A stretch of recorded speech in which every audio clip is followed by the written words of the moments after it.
Donc par rapport à tout ce qui est conservation du plan EPA2, donc on est parti sur conservation des 4 axes. Il a été rajouté peut-être certains axes pour mieux comprendre. Conserver les référents EPA et la décharge horaire.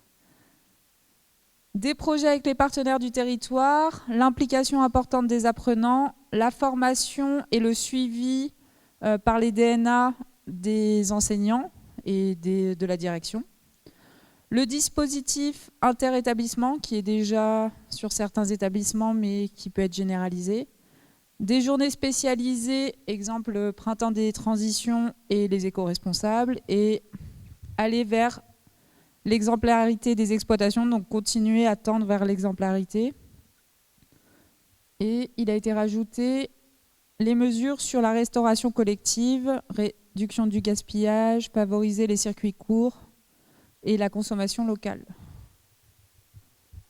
Alors pour notre groupe, il y avait garder la dynamique créée dans l'établissement et dans le territoire en faisant des récapitulatifs des actions de l'établissement. Garder tout ce qui était concret en lien avec des actions pédagogiques, entre autres sur le bien-être animal. Des temps de concertation, mettre en évidence la place de l'apprenant. Ce qui était pas mal, c'était une classe, une action, une valorisation, une communication. Et valoriser l'analyse réflexive des jeunes. Donc ça, c'était pour la partie à conserver. Donc nous, on a plus parlé de ce qu'il fallait abandonner ou supprimer ou certains acquis. Donc on est parti sur réajuster et cibler les objectifs à chaque fin d'année ou en début d'année en tout cas. Voir aussi les différentes échelles, si on est à l'échelle de la classe, du site ou de l'EPL. Passer de l'agroécologie à parler plutôt des transitions. Donc souvent, ce qu'on disait, c'était que les référents locaux étaient plutôt des profs de biologie ou d'agronomie et avaient tendance à parler plus de l'agroécologie et à oublier, par exemple, tout ce qui est culturel ou à moins en parler, ou égalité femmes-hommes. Donc partir plus sur les transitions, éviter les multitudes de projets qui sont seulement sur certaines personnes. Donc dans les établissements, on sait très bien que les projets sont menés souvent par 2-3 personnes et ça peut être fatigant. Donc faire des transitions, quelque chose à l'ensemble de l'établissement et à l'ensemble du personnel. Et peut-être moins de projets et aller plutôt au bout de chacun des projets. Alors, ce qui était acquis, donc, c'était le fait que dans les établissements, il y avait quand même une réelle prise de conscience. Ce qui était important aussi, c'était tout ce qui était enjeu au sujet de la transition, mais qu'il fallait quand même simplifier le cycle EPA. Fallait rendre viable ce qui était fait, éviter la sursollicitation, donc simplifier. Et donc à faire grâce à ça, pour pouvoir permettre une simplification, c'est avoir des documents synthétiques qui permettent de conserver et puis qui permettent de capitaliser et éviter et permettre l'essaimage des pratiques soit au sein de l'établissement, soit au niveau territoire.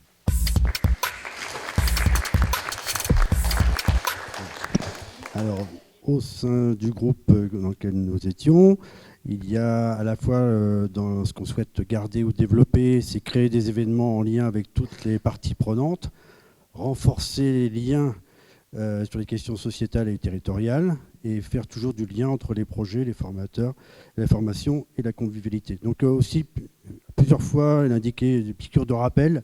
À la fois, ça peut être sous forme d'événements, mais aussi de panneaux dans les lieux et les établissements. Et à chaque fois, et comme tout à l'heure, c'était aussi changer certains termes et ne pas se limiter qu'à la production, puisqu'il y a d'autres filières qui sont également concernées. Et puis dans les termes aussi, dans la simplification de la terminologie ou les sigles qui sont souvent utilisés, c'est plutôt pour des personnes, on va dire, initiées et simplifier un peu plus les choses pour qu'il y ait plus de lisibilité, de simplification. Il y a aussi un empilage de dispositifs. Donc, dans la simplification, il est souhaitable d'avoir un peu d'éclaircissement là-dessus et que ça puisse parler à tous. C'est nous étions plusieurs à dire que c'est axé sur la partie formation initiale scolaire et on souhaiterait avoir plus de transversalité avec la partie formation adulte et la partie apprentissage. Donc un lien avec les enseignants et les différents formateurs, et puis que ça puisse être mis en réseau au niveau des établissements, aussi bien au niveau des référents régionaux, ainsi que du lien avec les éco-responsables. Et une approche, j'ai oublié, une approche systémique des systèmes, et que tout le monde puisse prendre la parole et être au cœur de cet objet. Alors, sur la première question, qu'est-ce qu'il faut garder ? Unanimement, le plan, son titre, mais qui doit peut-être évoluer. Dans le sens où aujourd'hui, enseigner à produire autrement, c'est reconnu par l'ensemble de la communauté éducative et ses partenaires. Donc, il faut poursuivre, mais peut-être faire évoluer. Voilà. Ce qu'il faut conserver, les éco-responsables. Voilà. Mais sans doute en élargissant, c'est-à-dire avoir plus d'éco-responsables au sein des établissements, parce que souvent ils sont peu nombreux, voilà, et éventuellement leur permettre de travailler en lien avec d'autres éco-responsables d'autres établissements, notamment de l'éducation nationale. Pas que, mais aussi. Voilà. Ce qu'il faut garder, c'est les référents EPA2. Mais peut-être trouver le moyen de constituer des binômes, parce que quand un référent il est seul dans son établissement au sein de sa filière, c'est pas toujours facile.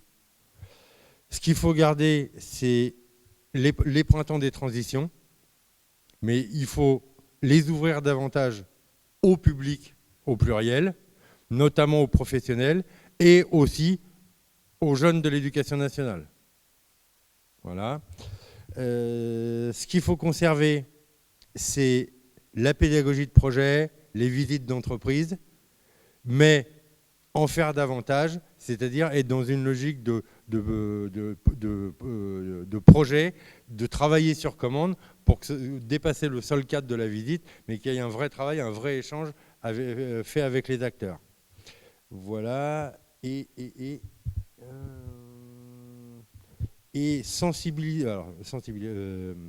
aller à l'encontre des idées reçues des apprenants sur la durabilité des systèmes. Puisque effectivement, souvent il y a beaucoup d'idées encore trop souvent reçues et qu'on a du mal à dissiper. Plus globalement, associer davantage les apprenants aux décisions et aux transitions. Et parallèlement, développer davantage les liens avec les territoires, les groupes et les collectifs. Voilà, travailler plus en lien avec les acteurs dans les territoires. Voilà ce qui s'est dit dans ce groupe. Alors, à la question « Quels outils d'analyse, ESR, robustesse, performance et quels usages dans le futur plan de ces outils d'analyse réflexive au niveau des projets et actions du positionnement des acteurs et des collectifs ?» D'abord, on a identifié donc des freins qui sont le manque d'usage et de connaissance des outils d'analyse. Pour le coup, il serait nécessaire une vulgarisation, une simplification des outils d'analyse et de former à la pratique, à la mise en œuvre dans le cadre pédagogique pour EPA3, pour apprendre à transposer à partir d'actions déjà existantes. Alors, du coup, former en priorité des référents EPA dans tous les établissements, faire en sorte également qu'ils puissent se rencontrer fréquemment pour favoriser la dynamique et la motivation. Et puis également généraliser peut-être des modèles, des outils. Et enfin, valoriser les compétences acquises, alors aussi bien des apprenants que des référents EPA3.